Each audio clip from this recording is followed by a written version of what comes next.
Baba ya. Neresi doğuda kendini yiyoruz. Senden bir nasıl hissediyorsun? Senden de bir. Yok gel. Kapatın. Akşam var mısın? Yok. Şimdi divizyon. Yok. Burada yapmalı. Abi görüş.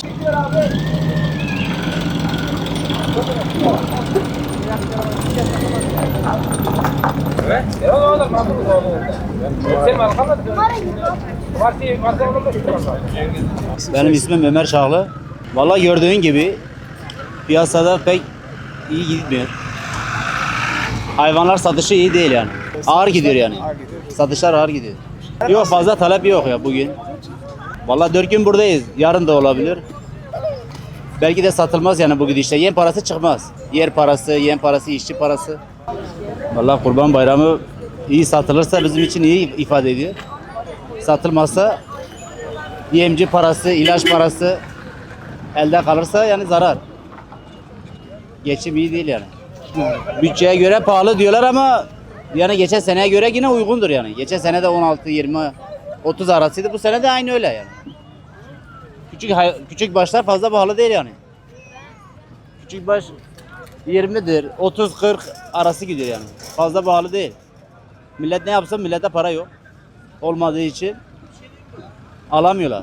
Gelip geri gidiyorlar. Adım Muhammed Enes. Mersin'de yaşıyorum. Yani doğma büyüme Mersinliyim. 24 yaşındayım. Hayvancılıkla uğraşıyorum. Yani yaklaşık olarak 5 yıldır, 6 yıldır bu işi yapıyorum. İlk başta yoğunluk beklediğimiz gibiydi. Yani arayan, soran çok kişiydi. Hani hayvan ayıptın. Özellikle arıyorlardı, geliyorlardı, uğruyorlardı. Hani fiyatlar konusunda da duyunca normal karşılandı önce. Sonra müşteri gelmeye başlayınca bayram günü olur. Hatta bayramın 2., 3., 4. gününü bekleyen insanlar da var. Onlar da yani onlar hatta daha düşmesini bekliyorlar.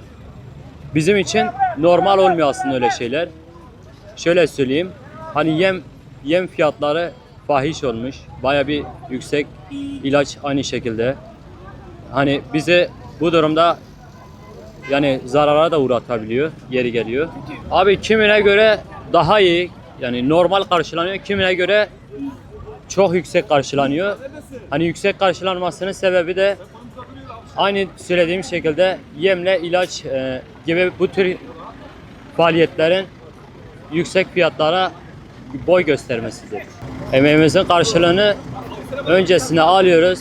Yani öncesine alıyoruz derken birinci günü normal bir karşılığında hani tamam diyebiliyoruz. Fakat diğer kalan günlerde diyemiyoruz. Çünkü çok dip fiyatlara ulaştırıyorlar. Müşteriler geldiğinde çok dip fiyat verip çekip gidiyorlar.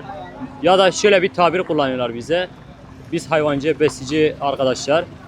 Diyor ki nasıl olsa 3. 4. günü uyguna daha aşağı vereceksiniz. Götürmeyeceksiniz hayvanı diyorlar. Hani böyle tabirlerle karşılaşabiliyoruz. Merhabalar, benim ismim Mercin. Soy ismim Can. Ben burada babamla kurbanlıklarımızı satıyoruz. Kuzularımız var, koçlarımız var, onları satıyoruz. Satışlar iyi gidiyor yani. Benle amcamdır, bir de akrabamız burada satıyoruz dördümüz. Satışlar iyi gidiyor, uygun fiyatla satıyoruz. Kurbanlıklarımızın son haftası günü böyle indirimli satabiliriz diyorum. Biz her gün gidiyoruz, hayvanlarımızı besliyoruz, ilaç vuruyoruz. Ondan dolayı bence karşılığını almalı diye düşünüyorum. Abi benim ismim Bilal. Kurban satışı yapıyorum yıllardır. Bu işin içinde yaz kış yapıyoruz. İşimiz bu yani. Besiciyiz. Bu sene kurban satışı biraz ağır oldu. İnsanlar tatile gitti. Bağış yaptığı için kurbanlıklar da biraz ağır gidiyor. Geçen sene daha iyiydi. Bu sene asgari ücret belli olduğu için kurbanlar da yüksek gözüküyor ama maliyetler yem pahalılığı, masraf olduğu için biz de haklı oluyoruz, onlar da haklı oluyor. Bu iki taraf da haklı olunca biraz satışımız ağır oldu bu sene. İnşallah güzel olur seneye. Ekonomiye bakıyorum. Ekonomi kurtarmadığı için adamlar kesemiyor. Herkes bütçesine uygun mal istiyor. Geçen sene daha iyiydi, daha iyi satış yaptık. İlk sene 3 tane mal sattım, bu sene 100 satış yaptım. Bu sene yarı yarıya satış yaptım. Yani ekonomi asgari ücreti karşılamadığı için bir kurban adam kesemiyor haklı olarak. Emekliler özellikle. Yani maaşı karşılamadığı için Bir hayvan da maliyeti yüksek olduğu için biz de satıyoruz, zarar ediyoruz. O da alamıyor, kesemiyor.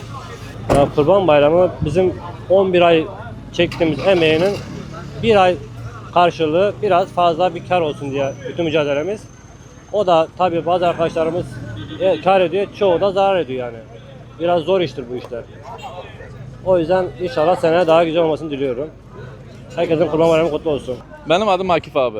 Ya şu an kurban fiyatları vatandaşlara göre yüksek. Ama hayvan sahipleri de haklı. Hayvan sahibi bunun bir yerine veriyor 12 milyar belediyeye. Burada rezillik çekiyor. Bir yağmur yağıyor, buraya hep çamur olmuş. Belediye sabit bir yeri yok belediyenin. Yani hayvan sahipleri de haklı. Yemin torbası olmuş 1000 lira. Fiyatlar yüksek ama onlar da haklı.